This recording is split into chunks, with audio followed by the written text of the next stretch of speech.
ہو جائے گی، لوگوں میں ایک ڈر اور سہم سا ہوگا کہ اگر ہم نے اس طرح کی حرکت کی تو ہماری بھی گردن ناپی جا سکتی ہے، اور اس طرح امن قائم ہوگا اور لوگوں کا اعتماد بڑھے گا۔ ورنہ اگر یہ حکم نہ ہو تو ظاہر ہے کہ اس میں تو پھر یہ قتل کا سلسلہ چلتا ہی رہتا ہے اور خاندانوں تک اور نسلوں تک یہ سلسلہ چلتا رہتا ہے۔ اس لیے قرآن کریم سمجھا رہا ہے کہ اس حکم میں بڑی مصلحتیں ہیں، اور یہ ایک کی جان لے کر در حقیقت یہ مت سمجھو کہ اس کی جان لی گئی قاتل کی، بلکہ دوسرے زندہ رہنے والے سب لوگوں کے لیے زندگی کا سامان فراہم کیا جا رہا ہے۔ کتب علیکم اذا حضر احدکم الموت، اگلا ایک حکم ذکر کیا گیا ہے کہ اگر کسی کے مرنے کا وقت قریب آ جائے، اسے اب یہ محسوس ہونے لگے کہ میرا چل چلاؤ ہے، تو اس کے لیے یہ حکم ہے کہ وہ اگر مال چھوڑ کے جا رہا ہے تو وصیت کر کے جائے، وصیت لکھے یا لکھوائے۔ وصیت کن لوگوں کے لیے کرنی ہے؟ اسے وصیت نامہ تیار کرانا ہے والدین کے لیے اور رشتہ داروں کے لیے۔ تو یہ جو وصیت کا حکم ہے کہ جب آدمی کو یہ محسوس ہو کہ میرا وقت قریب آ گیا ہے تو وصیت نامہ تیار کروانا جو ضروری قرار دیا گیا ہے، یہ اس وقت تھا جب کہ میراث کی آیت پوری تفصیل کے ساتھ نازل نہیں ہوئی تھی، لیکن جب میراث کی آیت نازل ہو گئی جس میں بتلا دیا گیا کہ مرنے والا اگر مر جائے، انتقال کر جائے، تو اس میں اس کے باپ کو کتنا ملے گا، اس کی ماں کا کتنا حصہ ہوگا، اگر اس کی بیوی ہے، اس کے اولاد ہیں، بچے ہیں، ان کو کتنا ملے گا، یہ پوری تفصیل آ چکی ہے، آگے وہ آیت آنے والی ہے۔ اس کے بعد اس وصیت کا حکم منسوخ ہو گیا، اب یہ ضروری نہیں رہا۔ یہ اس وقت یہ ضروری تھا جب قرآن کریم کی طرف سے ہر ایک کے حصے کو متعین نہیں کیا گیا تھا، لیکن جب طے کر دیا گیا اس کے بعد یہ وصیت کرنا کہ میرے مرنے کے بعد میرے باپ کو اتنا دیا جائے، میری ماں کو اتنا دیا جائے، فلاں کو اتنا دیا جائے، اب یہ ضروری نہیں رہا، اس لیے کہ یہ بالکل طے ہو گیا ہے۔ البتہ ابھی بھی اگر کسی کے اوپر کسی دوسرے کا کوئی حق ہے، مثلا اس نے کسی سے قرض لے رکھا ہے، تو اس کے لیے اس کو بتا دینا ضروری ہے کہ وہ کوئی تحریر چھوڑ کر جائے کہ فلاں کا میرے ذمہ قرض ہے، تاکہ اس قرض کی ادائیگی ہو سکے، تب اس صورت میں اس کے لیے وصیت کرنا ضروری ہے۔ ہاں، ورنہ عام حالات میں یوں ہی وصیت نامہ اپنے پاس تیار رکھنا یہ مستحب ہے۔ اگر وہ کچھ اللہ کے راستے میں خرچ کرنا چاہ رہا ہے یا کچھ مسجد اور مدرسے کے لیے دے کر جانا چاہ رہا ہے تو اس کے لیے وہ اپنے پاس تحریر لکھ کر رکھے، وہ الگ بات ہے۔ البتہ یہ جو وصیت ہوگی، یہ وصیت بھی صرف تہائی مال میں ہو سکتی ہے۔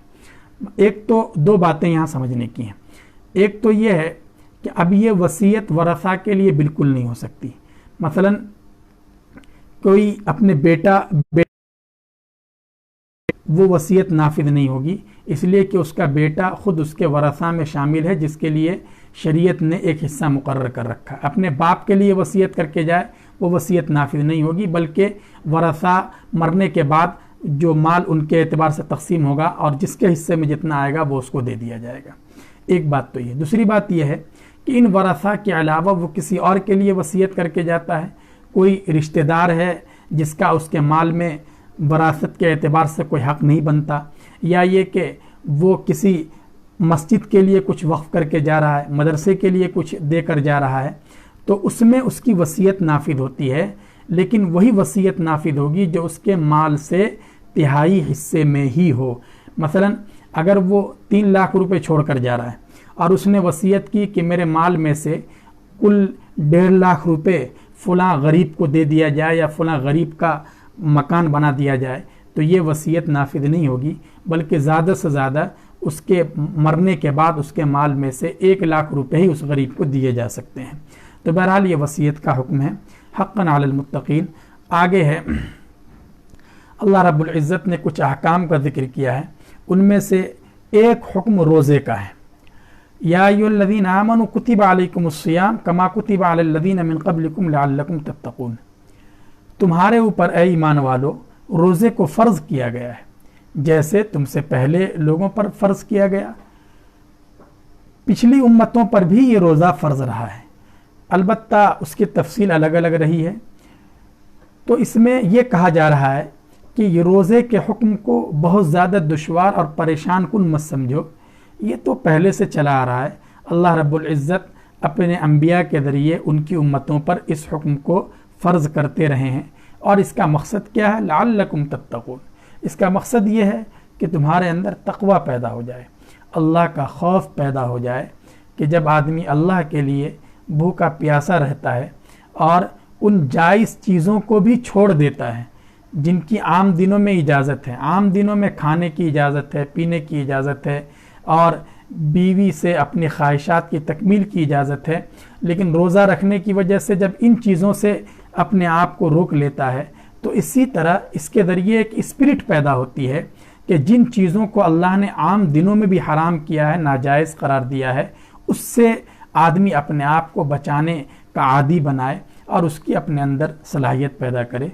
तो इस तरह बतदरीज इंसान के अंदर तक़वे की कैफियत पैदा हो सकती है। तो ये रोज़े का ख़ास मकसद है। अय्याम मादूदात, ये चंद दिन के रोज़े होते हैं, आगे कुछ तफसील भी है। फ़मन कान मिनकुम मरीज़न औ अला सफ़र, रोज़े से मुताल्लिक़ चंद मसाइल भी हैं कि अगर कोई बीमार है तो उसको ये इजाज़त दी जा रही है कि वो इन दिनों रोज़ा न रखे। यानी ऐसा बीमार है कि वो उसकी बीमारी बहुत बढ़ी हुई है,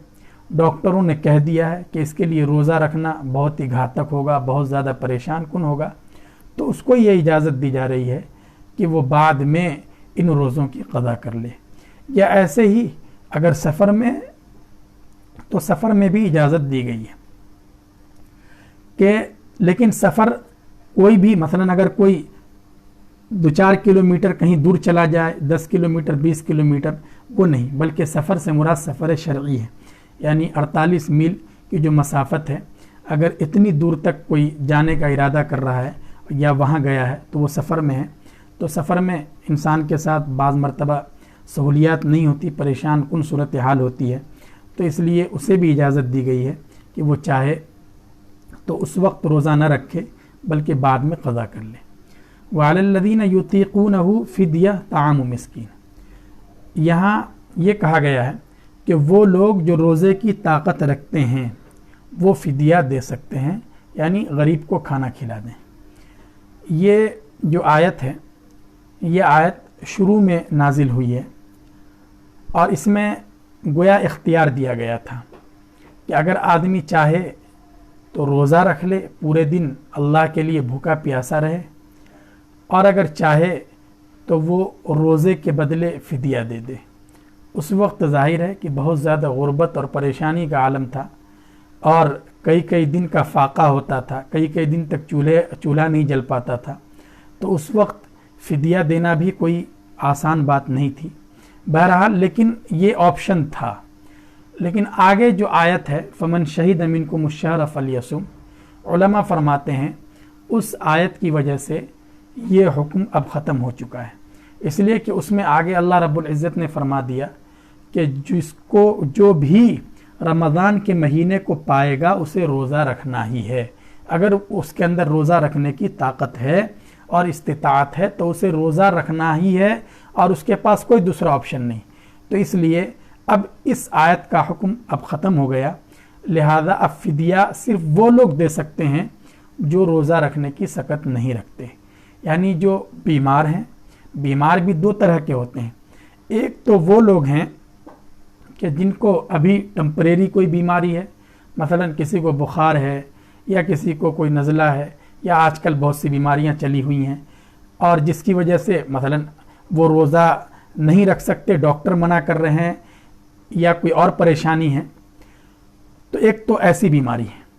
तो इस बीमारी की वजह से, इन बीमारियों की वजह से उन्हें फ़िदिया देने की इजाज़त नहीं है, इसलिए कि ये बीमारियां ऐसी हैं जिनके बारे में उम्मीद है कि ये बीमारी आज न कल ख़त्म हो जाएगी। अभी बुखार है और वो रोज़ा नहीं रख सकता, लेकिन رمضان کے بعد اس کی طبیعت ٹھیک ہو جائے گی، پھر روزہ رکھ سکتا ہے۔ لیکن